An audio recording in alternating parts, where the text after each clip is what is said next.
Logan Paul has concerns about Nope.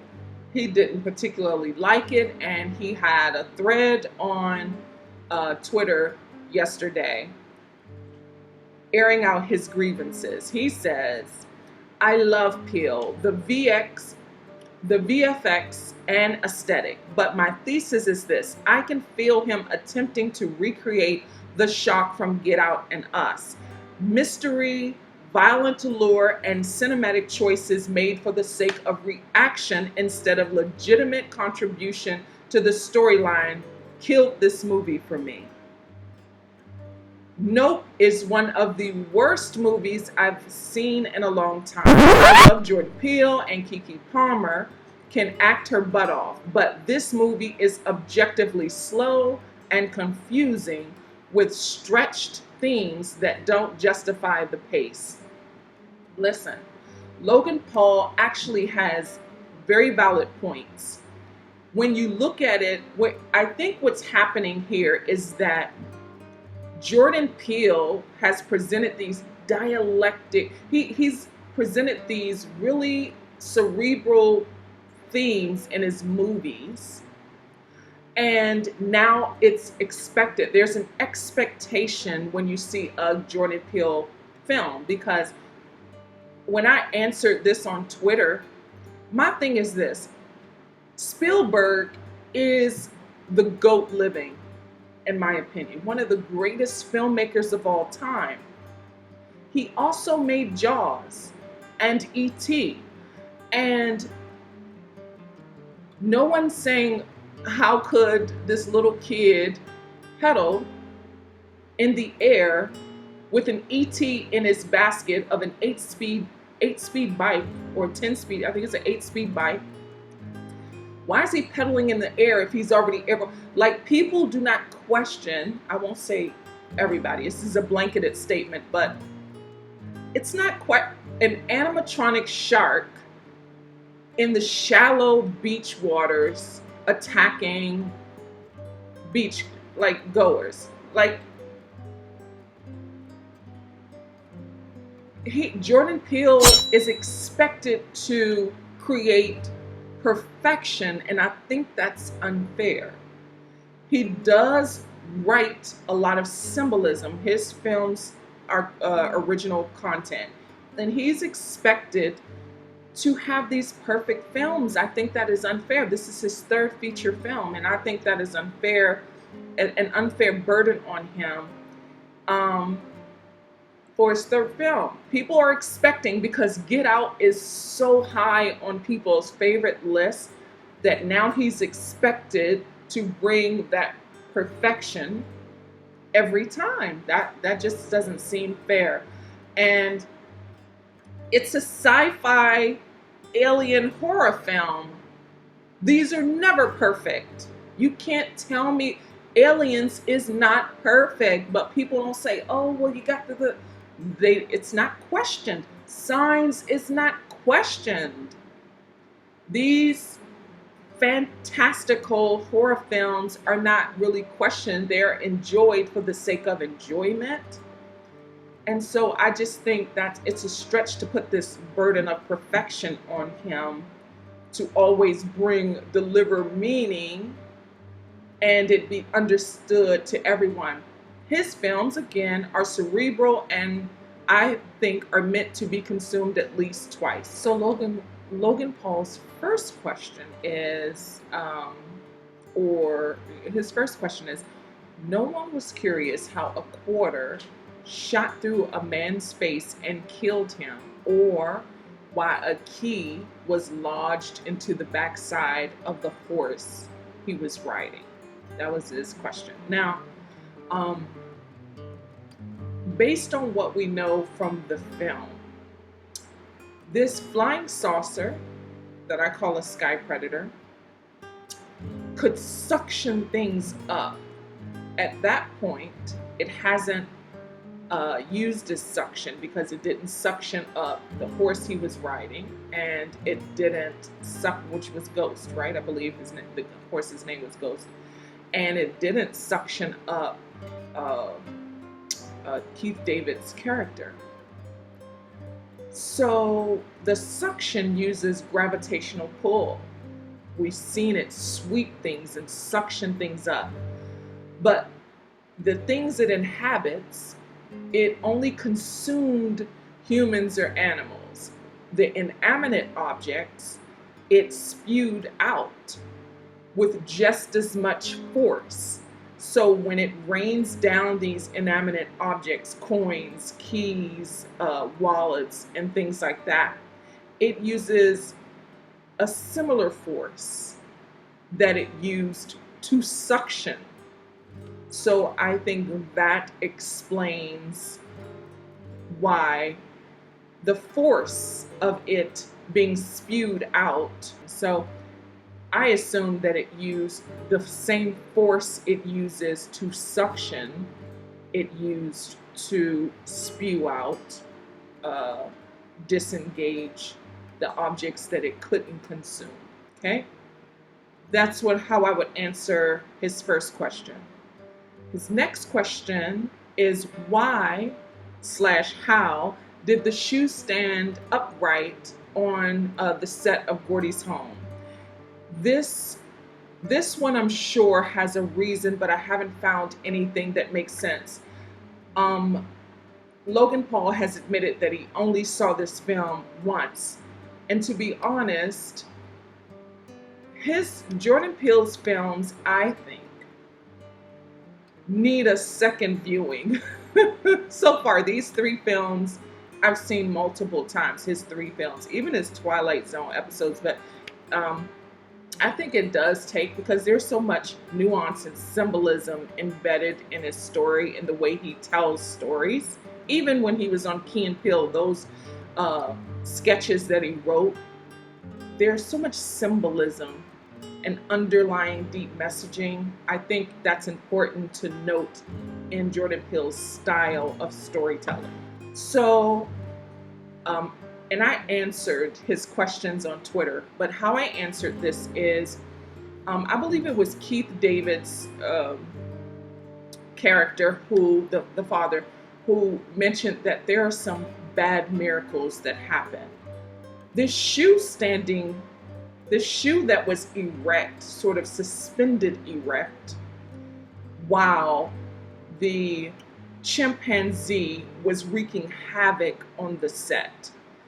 When you realize that Jordan Peele's camera, or the cinematographer, DP, the camera is on Jupe's level, played by Stephen Yeun's character, is on kid level. The kid, Jupe, is under the table while the chimpanzee, he like plummeted onto Jupe's co-star, the woman, who's missing a shoe. One shoe is on her foot. The other shoe is suspended erect near this scene. Even when the chimp jumps on her, the shoe never lands. The shoe never knocks down. Jupe is staring at the shoe instead of the chimpanzee. So he doesn't have to look this chimp in the eyes, because looking the chimp in the eye would have been deadly. So he's looking at another phenomena while this chimpanzee is mauling co-stars of his. That was a distraction that saved his life. This is a phenomenon because we know that shoes cannot stand erect without having something, without leaning against something. Like, it just doesn't happen. It happened here because there are some bad miracles that happen. It was a spectacle happening around him that he didn't have to watch. So, and he doesn't see it, because someone answered my question saying, oh, he's looking at the chimp do this. He actually isn't, because when the chimp jumps, when Gordy jumps into Jupe's line of sight, he bobbles his head. It stutters. He's stunned at the sight of him coming towards him. And it's a gentle shock because the chimp motions his hand. But the chimp also is confused as to why he does this too, because he punches his coat Gordy. Gordy punches the co-star, or taps her shoe, the shoe that she has on her foot, confused by what's actually going on too. He taps her foot to see if she moves. She doesn't, and then he jumps on her again. Jupe is focused on that shoe. He's focused on that shoe until the chimp lands in his line of vision. So he's not even watching that. He's shocked at the fact that this shoe is erect. And what he does 24 years later, because that was in 1998 and we're in 2022, all those many years later, he has encased and preserved her shoe because it was such a phenomenon. His next question, number 3. The deep voice cinematographer, he's speaking of the character played by Michael Wincott, was cryptic for no reason other than to be cryptic. You're telling me this guy was willing to die because he wanted better lighting to capture the ET. For real? He asks. So, the cinematographer, the filmmaker, was suicidal. When you listen to what he says, now he doesn't have a lot of lines, but when you look at it again, you will see that he was suicidal.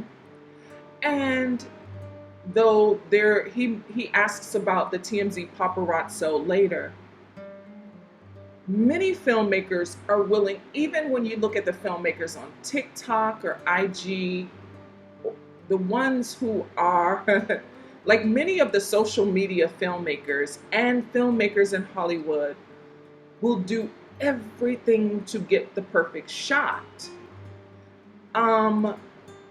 Look at Tom Cruise, for instance. Tom Cruise does his own stunts, and he's a 60-year-old man. I don't know how he's insured, but this is for fans. This is for perfect art, and he sacrificed himself because he was already suicidal, but he was already frustrated with the state of filmmaking. He was on a commercial set, and what he wanted to do was documentaries. Almost every scene, or at least when Kiki's character Emerald was talking to him, he's like watching, studying predatory animals. That's what he was fascinated by, capturing animals, preying on other animals. And then he was suicidal. So his voice was just his voice. That is an artistic instinct Michael Wincott and maybe his director came up with creatively. But when you look at it, he was suicidal. He was willing to sacrifice himself for the perfect shot, just like the paparazzo from TMZ. Logan Paul's 4th question, same note, man on the motorcycle. Why was his voice deep and robotic, framed to be an antagonist who'd have a grand reveal? Mystery solely for the sake of mystery is confusing and leaves too many open ends for a viewer trying to invest themselves in a storyline. Now, I don't think it was that deep for the paparazzo, other than like nobody captures spectacle quite like paparazzi, and particularly TMZ. They'll do anything to catch the spectacle on film. But his voice sounded like that because he was wearing a helmet.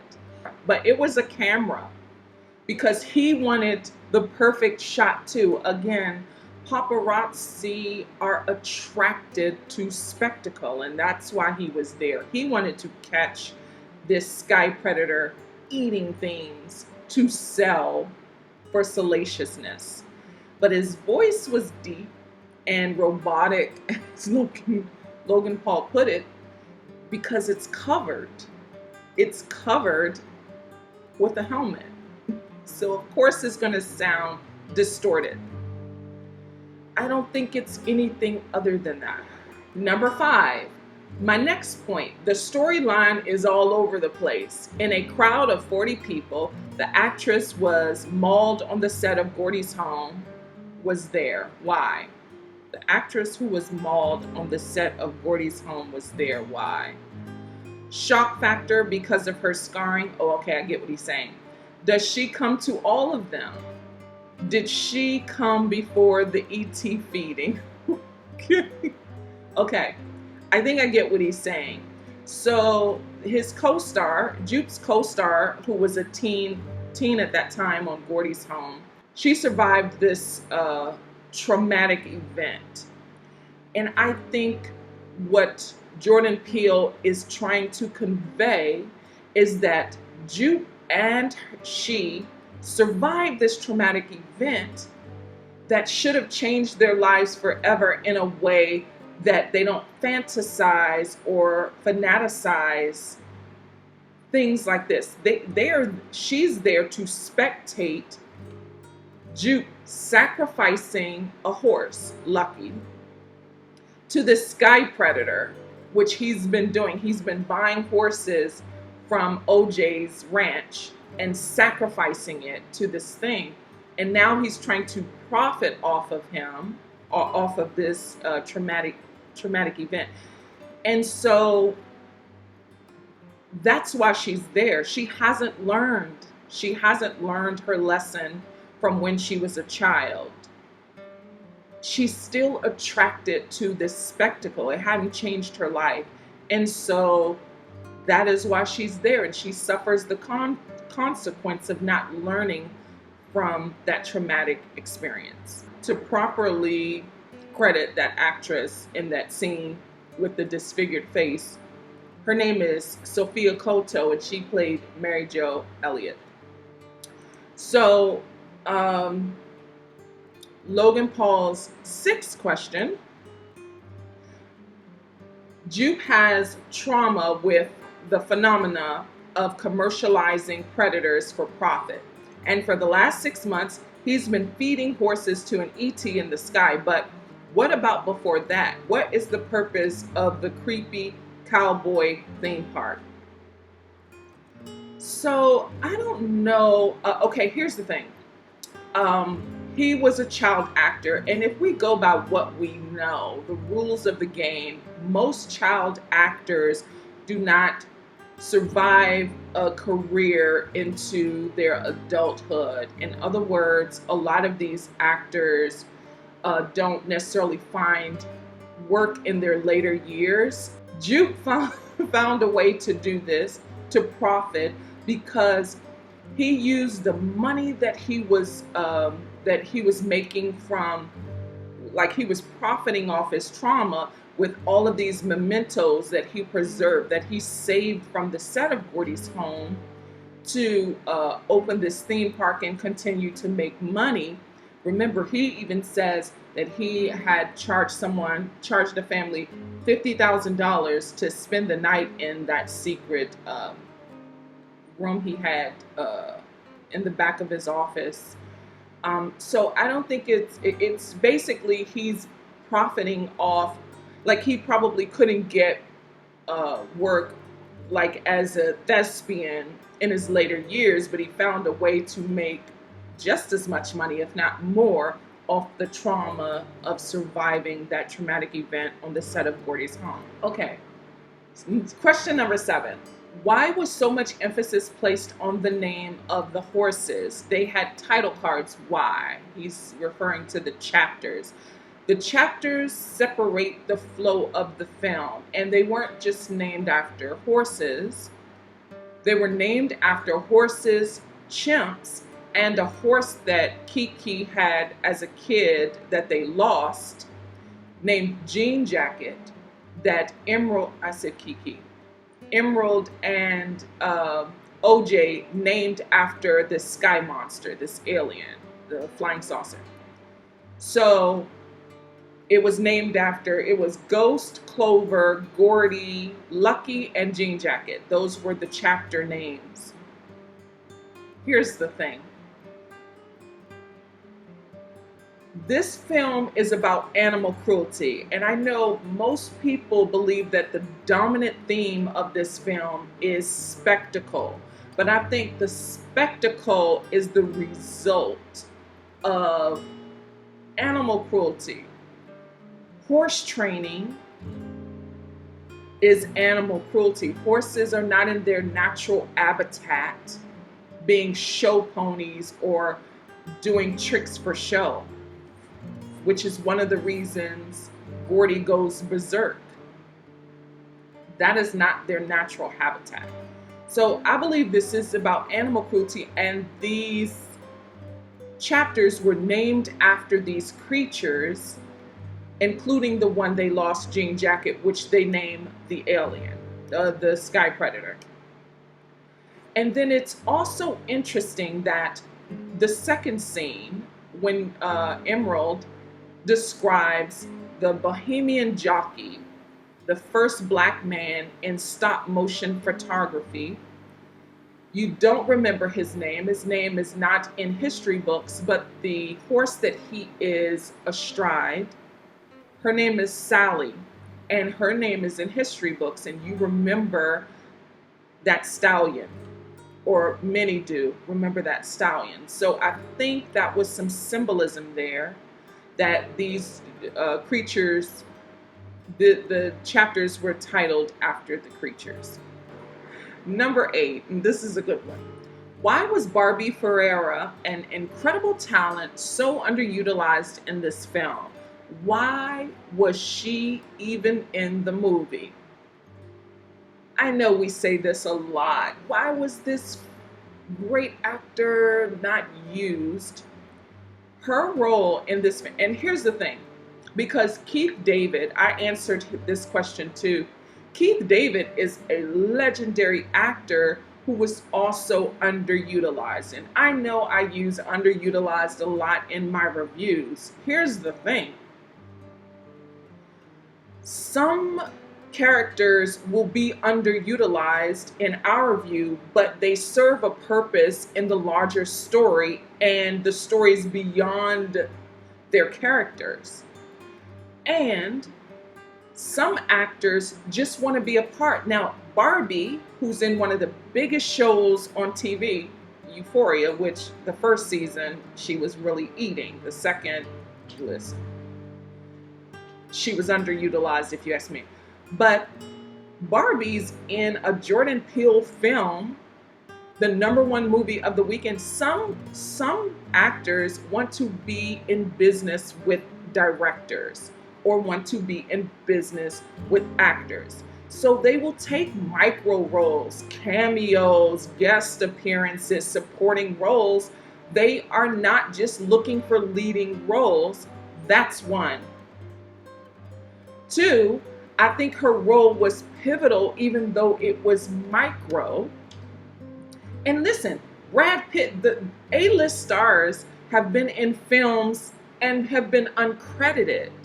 That's the nature of the game. Oftentimes they just want to work with a director, or they just want to package a deal together. And I mean, this is how it happens sometimes. She wasn't just not used, she had a pivotal role. Let me explain. Brandon Perea plays Angel. He works at Fry's, and he works with Barbie's character. So he is busy doing his thing and gets a little distracted or interrupted. He's watching OJ and Emerald's house, and he is interrupted by Barbie. And he's mentioned something about OJ, and the first image she gets is O.J. Simpson. Now, O.J. Simpson's murder trial was an absolute spectacle for 2 years, a complete spectacle. And I think that's one of the reasons why Jordan Peele named this character O.J.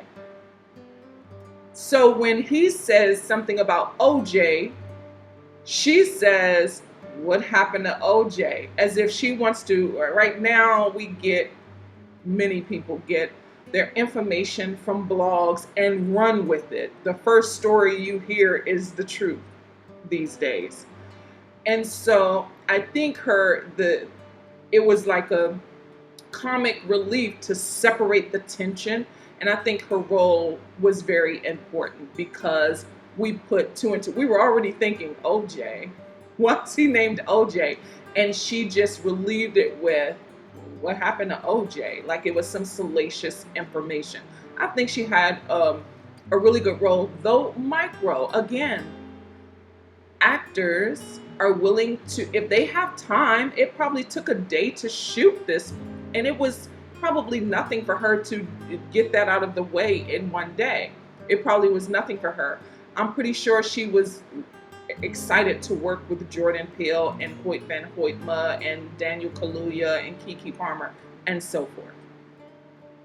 Number 9, next to last question or comment, he says, way to strip all the life from phenomenal actor Daniel Kaluuya by casting him as possibly the most mundane, vanilla character I've ever seen. Not a question, I'm just pissed. That's so funny.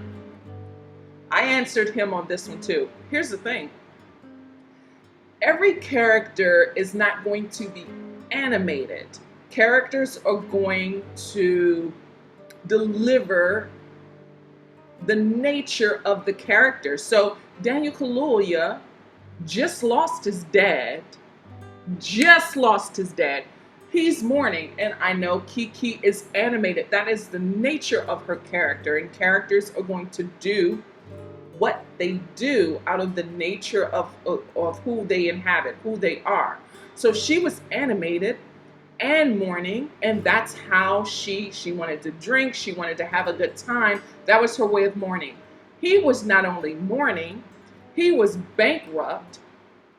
He had the pressure of maintaining a business that had been passed down for generations as the first black wranglers in Hollywood. He had so much pressure, and he's trying to stay afloat, and he has no help, and he's mourning his dad who died in front of him from some phenomena, some unknown entity. He doesn't know what happened to his dad. He has a lot on his shoulders, and he even says, I have mouths to feed. I have responsibility. He didn't want to sell his horses. Remember, he even asked Jupe, I can get these back, can't I? He was trying to find a way. And this is his character. Like, he's the only one in this film with a flip phone, like a Motorola Razr. He doesn't even want to look in the camera when they're on the set of the commercial. He is so camera shy and so unmoved by spectacle. This sky predator, this flying saucer, has been in the cloud above his house for months, and he is not distracted by it because he has mouths to feed. So he's not feed. So he's not playing vanilla, he's mourning. And he has a lot of pressure and responsibility. And then he has to take care of his sister. He has to take care of this ranch. He has to take care of his horses. And he has big shoes to fill.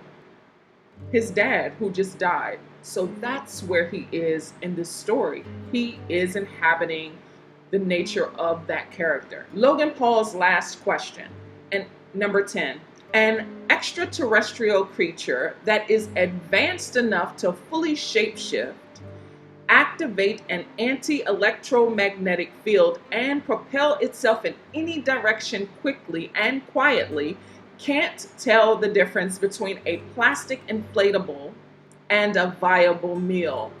No. Okay. Just like a vacuum, its function is to suction, and it will suction whatever is in its wake, whether that is a lint ball or a quarter. It will suction, but it won't operate in the same way when it suctions coins. We have to remove the coins before it gets stuck in the portal and not function after that. This sky predator in that form suctioned even dirt. But dirt, it's in its wake. It's in its wake. It suctioned people, it suctioned horses, it suctioned dirt, it suctioned coins, wallets, and so forth. And what it couldn't consume or digest, rather, it relieves, it vomits out. That's what it does. It's smart enough to shapeshift to something more attractive when it changes form, because it realizes that it's being outsmarted. It even thinks those inflatable air dancers with the eyes painted on them is looking up at it. So it's suctioning things that has eyes, that is looking at it, that is distracted by that spectacle. It doesn't have an infinite mind, and it never pretended to have an infinite mind.